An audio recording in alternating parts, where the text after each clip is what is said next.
now what we need to get into is what happened last night. So the UFC Fight Night recap, which happened in, they like to, I don't know why they keep saying Strong Island. It's Long Island, okay? Long Island. Long Island, New York. I'm just going to quickly go down the list of the winners from the main card, and, we'll talk about where the winners go from here and just really go over, obviously, the main one that we really care about. I shouldn't say care. We care about all of them, but the Chris Weidman fight. So here we go. So the first fight was Jimmy Rivera versus, who defeated Thomas Almeida by unanimous decision. I don't know how, but somehow Jimmy Rivera is on a 20 consecutive fight win streak. I guess he's doing very well. Yeah, he called out Dominic Cruz. He's looking for something, right?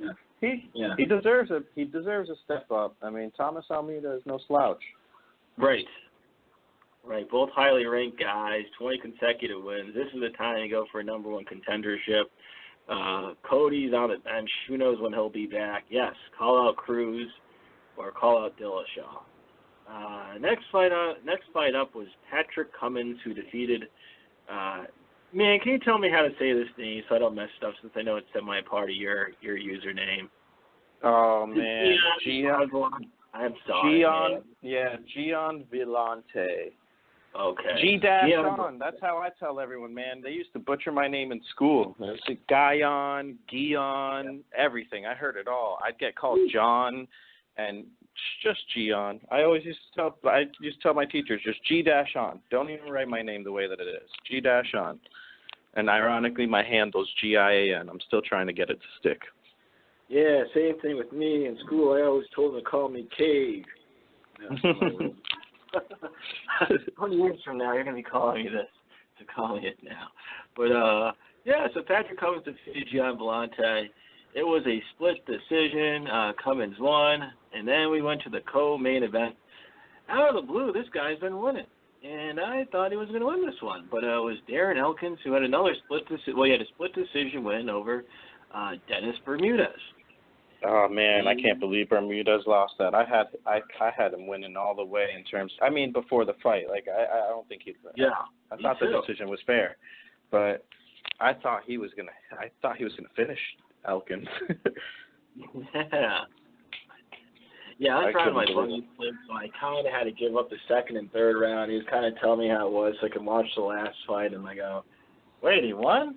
I was like, hey, congrats to him. So he's had his last two wins, and he's turning around. And speaking of someone that's turning around, we have the main event, which featured Long Island, Strong Island's own Chris Weidman, the All-American, and he defeated Kevin Gastelum. And this one did not go to decision.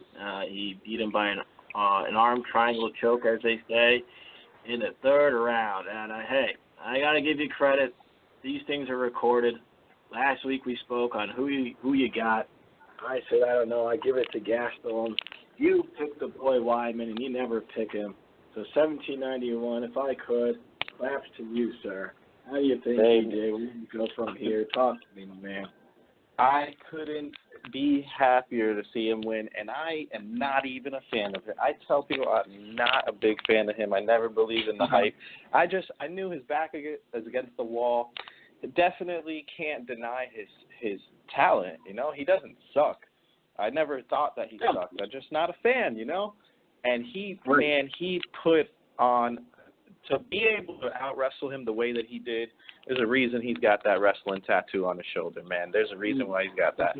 That man is a beast, and that size difference, that length, played into his factor, grappling, and he pretty much he kind of did what I expected. He played it smart, wrote it out, and eventually started to find his range in that third round. There were some nice connections, man. That was an awesome trade on standing up before he got it to the ground and ultimately finished it.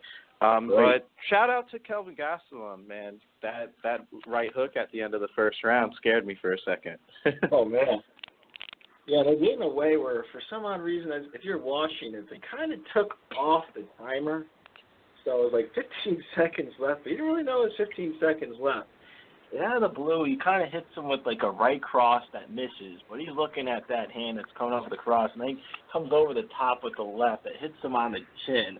And Wyman is the bigger the guy, but man, he just dropped. Gastelum just dropped him, and he smelled blood in the water. And he was going after him. Wyman just reverted back to his wrestling, and then outside of the blue, the bell sounds off. I was like, whoa. I was like, man, how is he going to recover? Oh, my gosh, his energy levels went low. But very impressive. I don't think although Kevin Gastelum lost the fight, I think we all know, we looked at by the size, that he's a 170 guy. He just needs to get it right. He didn't lose. He's talking about going back down. He's always been, but maybe hopefully this was something, because why would you talk about going back down if you keep winning at 185? Like, what's the point? So, against the top-end middleweights who are literally, Chris Weidman can look like he's 205. He probably weighed like around 210 pounds when he was in there. He's like, maybe I should take some of this money I'm getting and get some win bonuses and go back down to 170. We did have a split decision win over the champion right now. Technically, he missed weight that day, but hey, not many people can say that over Tyron Woodley. Yeah, you're right. I mean, that was a pretty decent fight by him. Tyron Woodley, we'll be getting into Tyron Woodley. I'm hoping he pulls through next week. Oh yeah, and that's going to be very interesting. That's going to be another interesting one here as well. And before we get to that, I guess real quickly, so we could say where do the winners go from here? Obviously, let's just knock it out and say maybe Gastelum should look into going back down to 170, if Dana 170. Definitely. Then where do you think Wyman should go from here? Mousasi left for Bellator. There has been some losses. Whitaker's on the shelf, but he's going to fight Bisping. Luke Rockhold's already got a match. What should we do with Wyman? I imagine he probably waits until maybe the winner of Rockhold and Branch. That would make most sense for him, especially, them still being ranked, Branch being a new face in there, somebody that's not going to be a rematch. Because other than that, he's not going to fight Whitaker for an interim belt. They're going to wait for that in Bisping. He's not going to get the Bisping fight. I really don't. I'm not interested in seeing him versus Yoel Romero. It wasn't really close. So I think that's the only one that makes sense. Jacare's one that makes sense. Jacare's been quiet. Weidman should be ready for a fight soon if he wants to get right back at it. I imagine Jacare's ready for another fight soon. That's not a bad decision. Sure. Yeah, those are some good ideas. So Jacare, or the winner of those matchups. So I think that's a good step for Wyman here. But enjoy your hometown win, your hometown success, and I'm low-key happy he's back on the winning track. So that's but before we get into the barn-burning question of, because I really like to do the predictions, so I know how it is, and now that everything's recorded with this radio, I can have to open mouth insert foot if I'm wrong and say 1791, you were right like you said last week. But before we get into UFC 214, one thing I just wanted to ask and get your take on is it's been a year since the UFC sold for $4.1 billion to this group called WMEIMG Group. And since it's been the rookie year, I just wanted your take. Say if we were talking about school earlier, if you graded them like a report card, what grade would you give the new ownership? A, B, C, D? You can't give them an F, but it's up to you. Oh, man. I can't give them an F. Now, them as owners, is it fair if I give them? I guess you could do pluses and minuses. Let's do this. I'll give them like a C plus B minus, but I might have to give Dana White a D minus or like a D, because this whole Conor, I got into it last week, and I don't want to get into 1791 rants right now. But Conor McGregor fucked the game up, man. I'm going to say it every week. He fucked the game up. It's not you don't book who's hot. You book who's popular. Shout out to Cortez, man. I can't get over it. That's the only thing. And, like, granted, since Conor McGregor's got booked for this fight, they're making matches that are interesting, you know. And, of course, I can't ever hate the sport. It's awesome. They're bringing guys from, you know, World Series of Fighting, but then they lose a Masasi to Bellator. And it's like shit like that didn't happen before. So that's the only thing that really kind of is like, I can't give them like a B or an A and be like, yeah, you know, they're doing great. But it's like that was happening before they were owners too. So I put the blame on Dana White. He's the face of the you know, he's the face of the company. It's his fault. Tough question for me to answer as well. I kind of thought of it as a little bit devil's advocate in the fact that, one, I want to give them a little slack because this was just their first year. Let's get them to, you know, kind of get the kinks out and see how they go from there. And two, I guess, you know, negative aspect they were saying about Dana White was a positive that I had. You know, if this was any other promotion, Golden Boys promotion, Bob Arum or something, I don't think they would be able to get the McGregor-Mayweather match happen. And that literally went from just us talking about it at the bar around the table to it really surfacing next month. It took him like 4 or 5 years for Pacquiao. That's got to say something to, you know, his promotional abilities to, you know, I give Conor McGregor all the credit in the world because he's doing the job. Like, he's doing what he's supposed to do. It's not his fault. That's what he's supposed to do. Floyd Mayweather went into boxing and fucked the game up. So it's not any different. Floyd Mayweather went in and hey man, Floyd Mayweather's the best boxer of my generation that I've ever seen in terms of pure skill. You know? Right.